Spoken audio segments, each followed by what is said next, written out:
Have you ever asked yourself, why am I living a life full of sacrifices, yet all I feel in return is exhaustion and emptiness? Let's face the truth, you are not the hero in this story, but a puppet in the cycle others have created. This is the story of Linda Carter, a widow caught in a whirlwind of responsibilities to the point of losing herself. Would you dare to confront this story and ask yourself, am I walking down the same path? Let's build a community of kindness by subscribing to Stoicism for Success right now and sharing it with those you wish to see live with kindness and strength like us.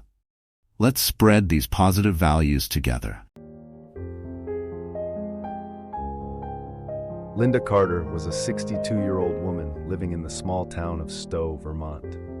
From a young age, she was accustomed to the slow-paced life of the area.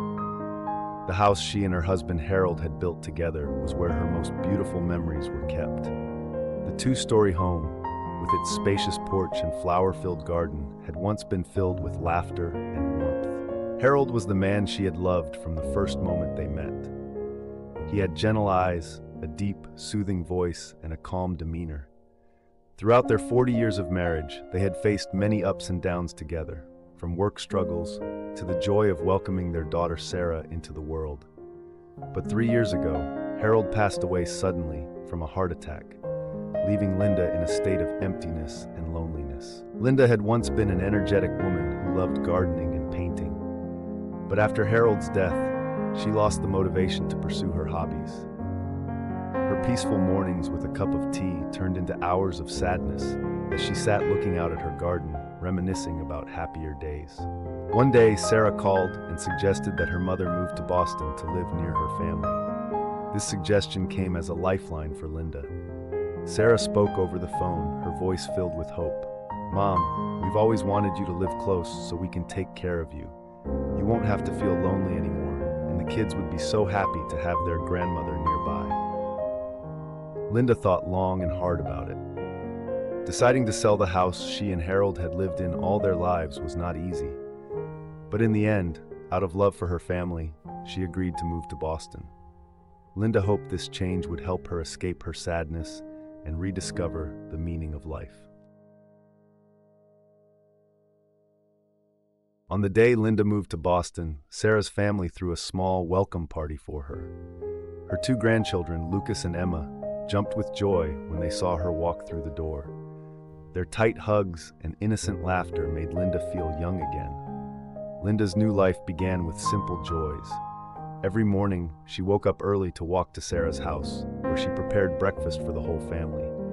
The Mickey Mouse-shaped pancakes she made became Emma's favorite. Lucas wouldn't stop sharing exciting stories about school, and Sarah often thanked her mother with a look full of gratitude. "Mom, I honestly don't know what we'd do without you."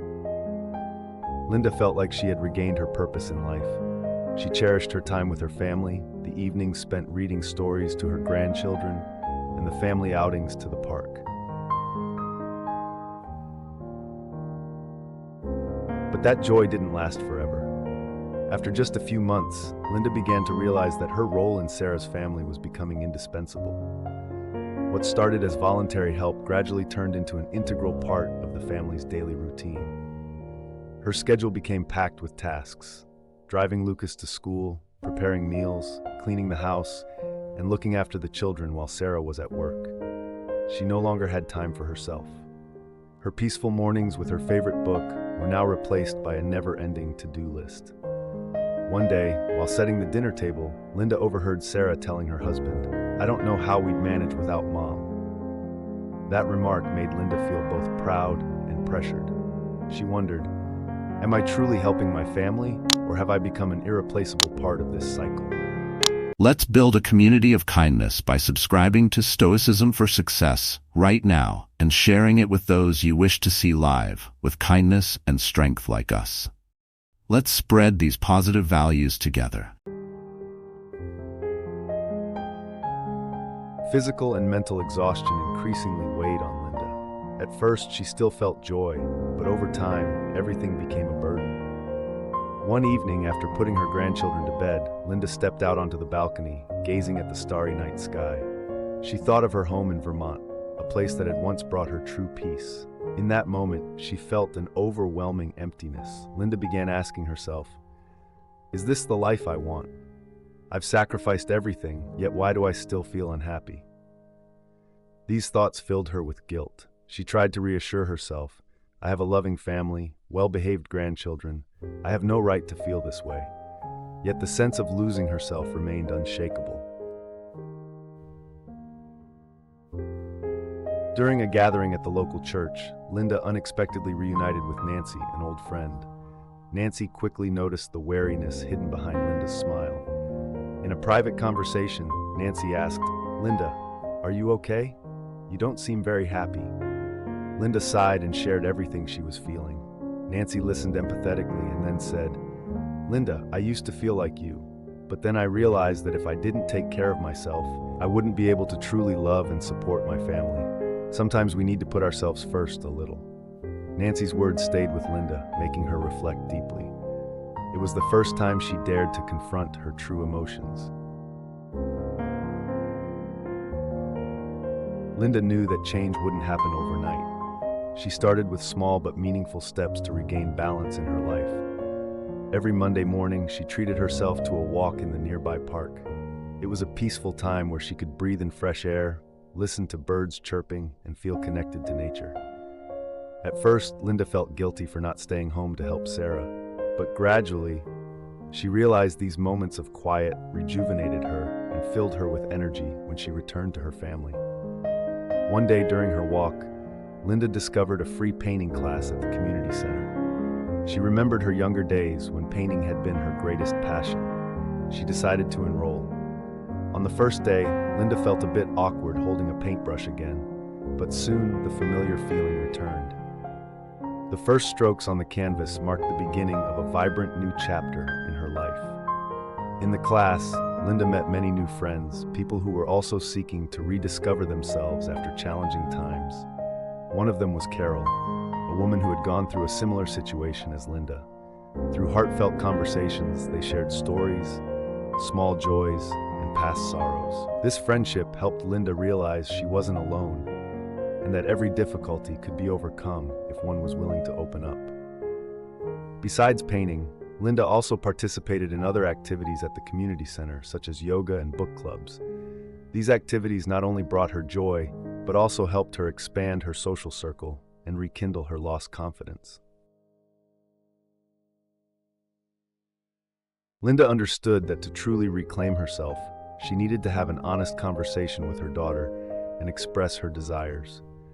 It was a difficult decision because she worried Sarah might misunderstand, thinking Linda no longer wanted to help the family. One evening, after the children were asleep, Linda sat down with Sarah. Her eyes reflected seriousness, but also deep love. Linda began, her voice gentle yet firm. Sarah, I need to talk to you about something. I love your family dearly, and the days I've spent close to you all have brought me joy. But I think it's time for me to have my own space to do the things I love. Sarah was momentarily surprised, her eyes showing concern. She asked, Mom, are you unhappy living with us? Did I do something to make you uncomfortable? Linda smiled and held her daughter's hand. No, my dear, you haven't done anything wrong. But I've realized that to love and support you the best I can, I need to love myself first. I want to live a life where I don't feel like I'm losing myself. Sarah was silent for a few moments before nodding. Tears rolled down her cheeks as she embraced her mother. You're right, Mom. I've never thought about the fact that you need time for yourself. You've sacrificed so much for me and my family. If this is what you want, I fully support you. Together, they planned for Linda to move into her own apartment, close enough to stay connected, but giving her the independence she needed. Linda moved into a small apartment about 15 minutes' drive from Sarah's house. Though modest, the apartment was cozy, and Linda personally decorated every corner, turning it into a space that reflected her personality and interests. She hung the paintings she had created in her art class, placed small potted plants on the balcony, and arranged a reading nook with her favorite armchair. Every morning, Linda started her day with a cup of tea and a book, enjoying the sunlight streaming through the windows. In the afternoons, she often visited the nearby park to paint or chat with her new friends. She also participated in local charity activities, helping other elderly people find joy in their lives. Linda's relationship with Sarah's family also improved significantly. Their visits were no longer a responsibility, but became genuine moments of happiness. When Sarah and the children visited her new apartment, they cooked together, shared joyful stories, and cherished meaningful moments as a family. Lucas and Emma loved her art corner, where they could color and create alongside their grandmother. One day, as Sarah admired one of Linda's paintings, she said, "Mom, I've never seen you this radiant. I'm truly happy to see you living the life you want." Linda smiled, her eyes filled with serenity. She realized her decision not only helped her find herself again, but also brought balance to the entire family.